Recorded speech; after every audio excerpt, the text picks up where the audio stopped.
안녕하십니까. 오늘 또 간만에 예술 예수 말고 예술을 논하려고 합니다. 예술.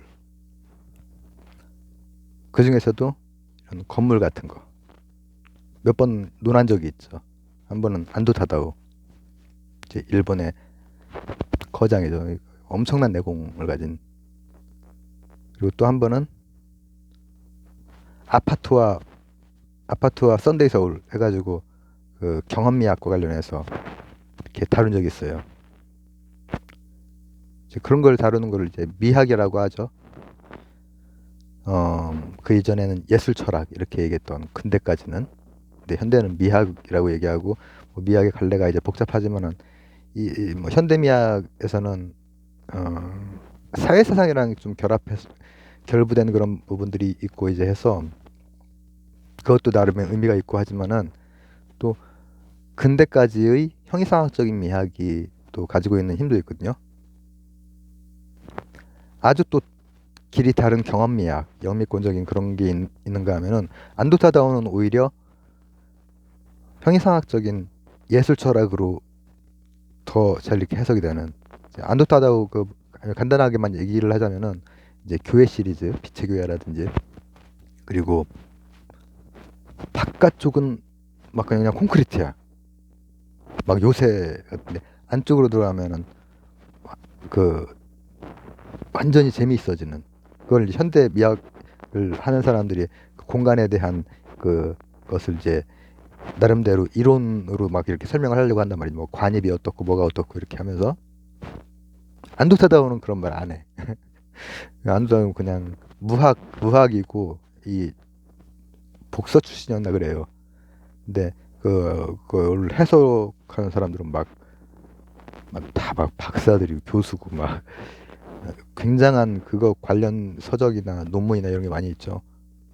어, 그 특징은 이제 이렇게 현대 건축 굉장히 영향을 많이 주고, 이 뭐라고 하면 좋을까? 이 안쪽에 들어가면 새로운 게 제가 그걸 왜 찍었었냐면, 그때 어, 그 세브란스 병원, 신촌 말고 강남 세브란스 병원을 갔다가 온 지 얼마 안 됐을 때 난 왜 찍었는지 몰랐거든. 그 찍는 도중에 생각이 났어. 왜냐면은 거기 정장에서 내려서 약국 2개 지나간 다음에 들어갈 때, 물론 다른 쪽 문도 있겠지. 근데 거기 들어갈 때 그냥 콘크리트 벽이에요. 그 벽 있는 걸 보면서 이렇게 문으로 들어가면 사실 이쪽 관이랑 저쪽 관 사이에 정원이 펼쳐져요. 그게 되게 그 현대 건축적인 또 하나의 특징이거든요. 그런 공간에 대한 그 연구, 그런 게 이제 그런 거를 하는 사람은 요구하는 사람인데, 어, 그 다 막 해석하고 미학적으로 막 해석을 하지. 세 가지로 나누고 공간을. 그리고 경험미학에서 아파트, 또 썬데이 서울 그 얘기했던 건 뭐냐면은, 아파트를 볼 때 어, 그때도 그 그때는 병원 때문이 아니라 병, 저 서류 떼러 다닐 때거든요. 보험사 코드에 맞게 면책 기간 그거 때문에 강남 쪽에 있는 병원을 주로 많이 다녔기 때문에, 서울에 살 때는 그 거기를 다 돌아다니는데 아파트들이 보이는데 몇십억 이게 바로 그냥 나오는 거야. 요즘 이상하죠. 저는 부동산 주식 이거에 안 하고, 그러니까 안 좋아하는데, 이 예술물로서, 건축물로서의 그 아름다움이나 뭐 이런 것도 있죠. 뭐 그런 거 그런 걸 순수하게 보느냐 뭐 아니냐, 아니면 뭐 이 썬데이 서울이 예술이냐 외설이냐 이런 경계, 이런 거에 대해서 경험이야기해서 어떻게 하는지에 대해서 찍을 때 이제 그 건물에 대한 얘기를 또 한 적이 있고 뭐 한데, 뭐 이번 채널에 지금 올렸는지 안 올렸는지 모르지만 종교 건축, 성당이나 아니면은 이 일주문에서 해탈문 그 본존불까지 그런 것도 이제 찍은 적이 있죠.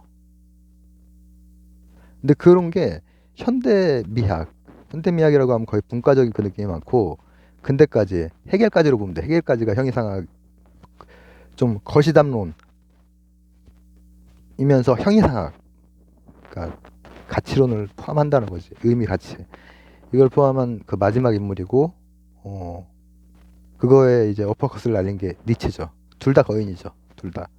근데 오늘은 오히려 한번 근대 쪽의 그런 예술에 대한 생각, 그 중에서도 건축에 대한 생각을 한번 보려고 하는 거예요. 안도타다오를 이제 생각을 할 때 현대 그 미학보다 오히려 형이상학적인 미학이 또 힘을 가진 부분이 있어요. 저는 니체하고 해겔하고 할 때 니체 그 생각에 굉장히 많이 그 뭔가 영감을 얻고 이렇게 현대 철학자들이 대부분 니체 영향을 많이 받은 분들이 많죠. 그렇지만은 해겔은 좀 억지스럽고 그러나 제가 신학 같은 것도 이겼다 많이 다루는 이유가 뭐냐면은 사람에게 그 가치나 의미에 대한 뭔가 어떻게 질서 있게 이렇게 한번 숙고해 보는 그런 것이 굉장히 의미가 있구나 그런 생각이 들어서. 근데 건축도 마찬가지로 형이상학적으로 미학 미학은 좀 분과적인 느낌이 있고 예술 철학하면 조금 더 형이상학 내에 한 그 부분을 차지하는 그런 느낌이 있단 말이죠.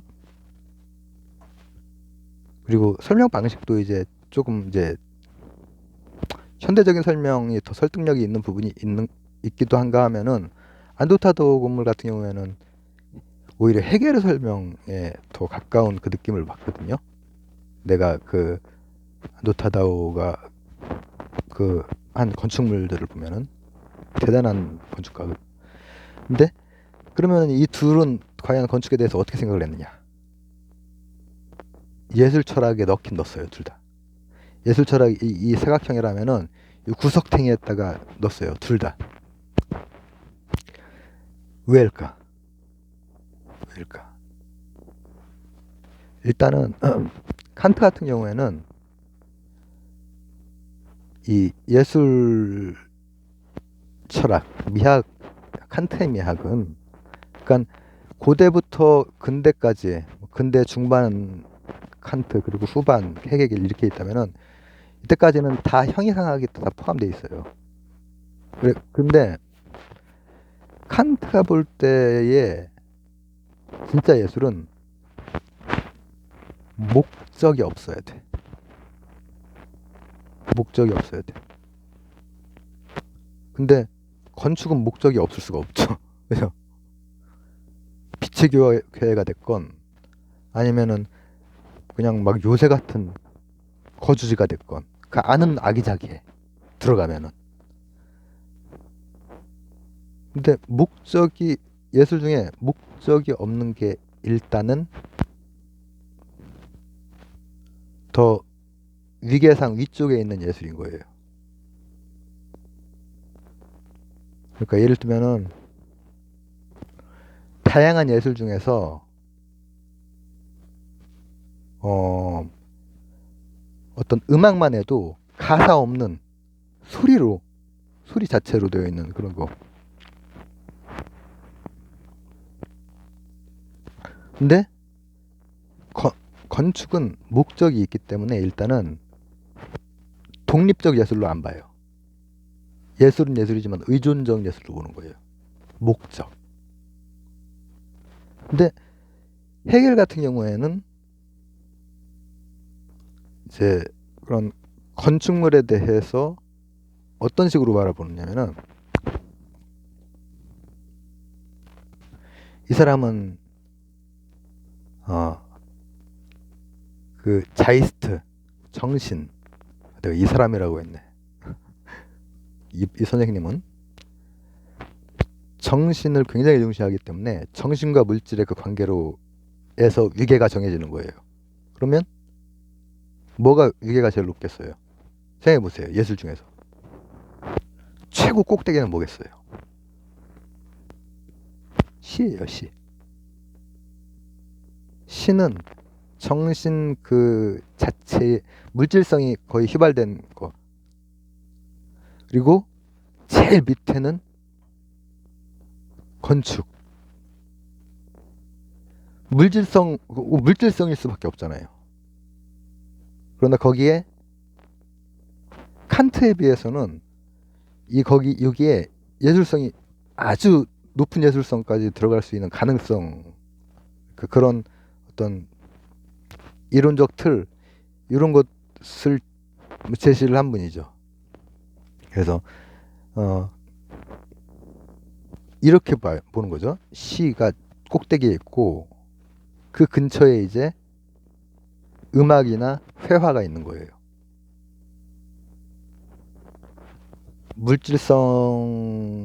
물질성과 정신, 이걸로 보는 거니까 그 다음 단계가 건축으로 오기 전에 조각이 있어, 조각. 그래서 대략 그 덩어리를 세 개로 잡는 거예요. 그 꼭대기가 낭만의 단계, 그 다음 조각, 뭐 이렇게 막 이렇게 사람이 조각을 했다, 이렇게 너 조각같이 생겼구나 할 때처럼 이렇게 조각을 했어. 이거를 고전의 단계. 그리고 이제 가장 그 바닥이 이제 건축물 같은 게 이제 가장 밑바닥인 거야. 그러나 건축물 무슨 단계라고 하지? 낭만, 고전.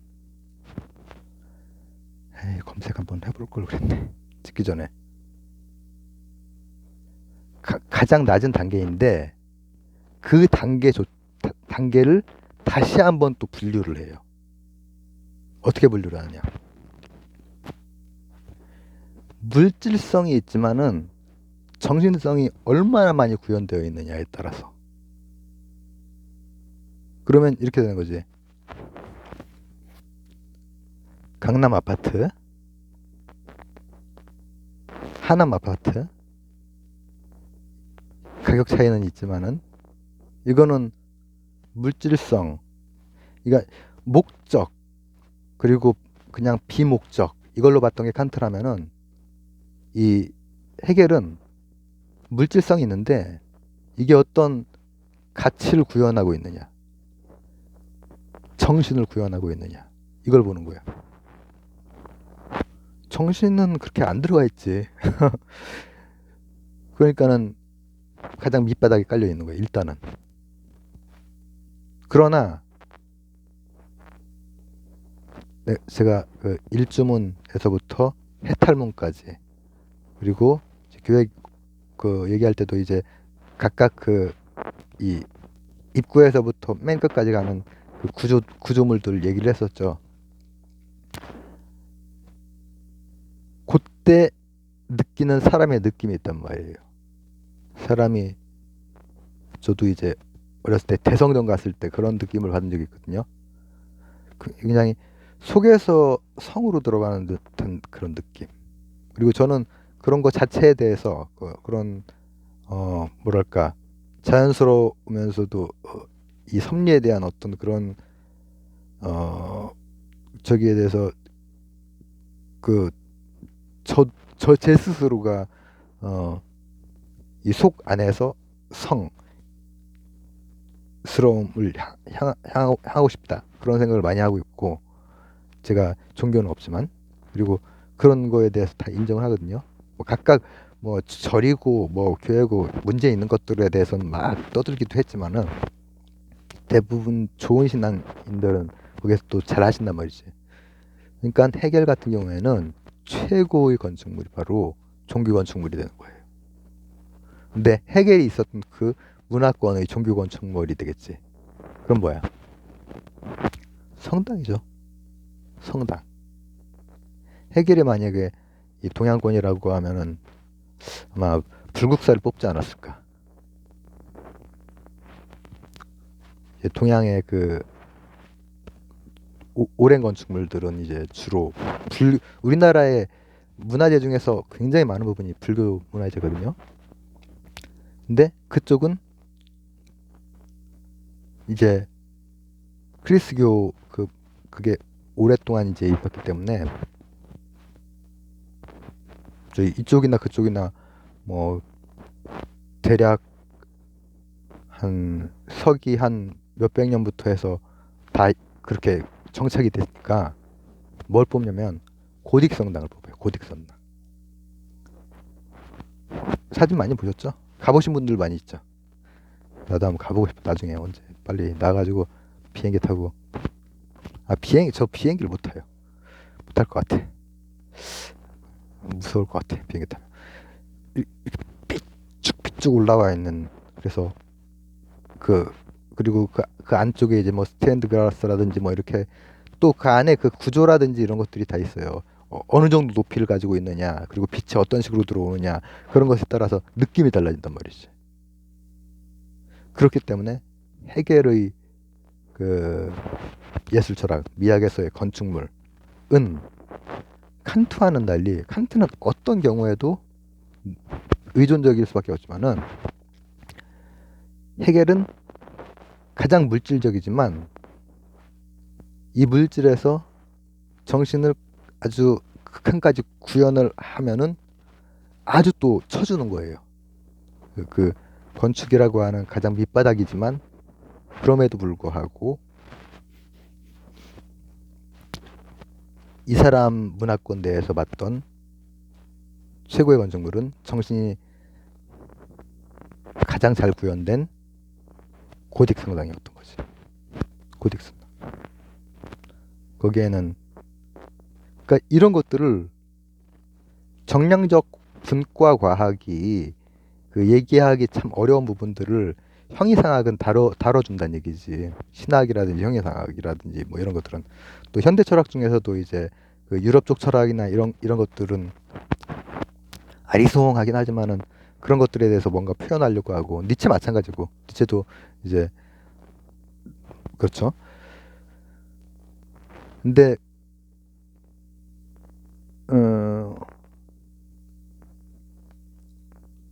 안도 타다오의 교회 같은 경우에 저는 그 종교 없습니다. 종교 없는데 안도 타다오의 교회 중에서 여러 시리즈 중에서 빛의 교회 같은 경우에는 진짜 막 현대의 미학자들이 막 공간에 대한 분석도 하고 뭐냐면은 이게 나중에 이렇게 들어가고 하다가 맨 나중에 이거 영화 스포일러처럼 이거 말하면 안 되는 거 아닌가? 한번 찾아보세요. 인터넷에 나중에. 저는 예전에 그 책을 보면서 그걸 보고 그 사진을 보면서 야 엄청나다. 그러니까 빛 자체로 십자가를 만들어요. 나중에 맨 끝에 들어가면. 근데 이게 바로 헤겔이 말했던 물질을 가지고 있지만은 사실 그거는 물질이 비어있는 상태야.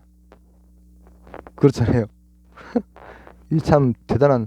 그러니까 해석을 안도타다 같은 경우에는 이 내공 때문에 계속 해석이 이렇게 나오는 거예요. 이건 뭐 제 해석이긴 합니다.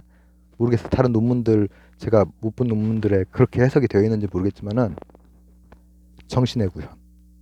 그래서 오늘은 간단히 예술 철학, 좀 형이상학적인 거대담론 그 안에 들어가 있는 가치론을 담은 예술 철학이 보는 건축에 대해서 강남 세브란스 병원, 안도 타다오 등등을 얘기하면서 얘기 나눠봤습니다. 요약할까 말까? 요약. 빠른 요약. 칸트는 목적, 비목적. 목적이 없어야 되는 거야. 없으면은 독립. 목적이 있으면 의존이야. 그리고 칸트는 정신, 그리고 물질. 정신의 끝판인 시 같은 게 있고 이 예술의 끝부분에 걸쳐 있는 물질로 일단 거의 되어 있는 건축물이 있는 거야. 그러나 안도타다오의 빛의 교회 같은 경우에는 칸트가 만약에 그거를 평론을 했다면은 건축이라고 하는 예술이 표현할 수 있는 굉장히 경지에 올랐다. 그 사람은 이제 고딕성당 그 문화권에서 그걸 봤지만은 만약에 현대에 와서 봤다면 그렇게 평가를 하지 않았을까, 그런 생각이 드는 거죠. 감사합니다.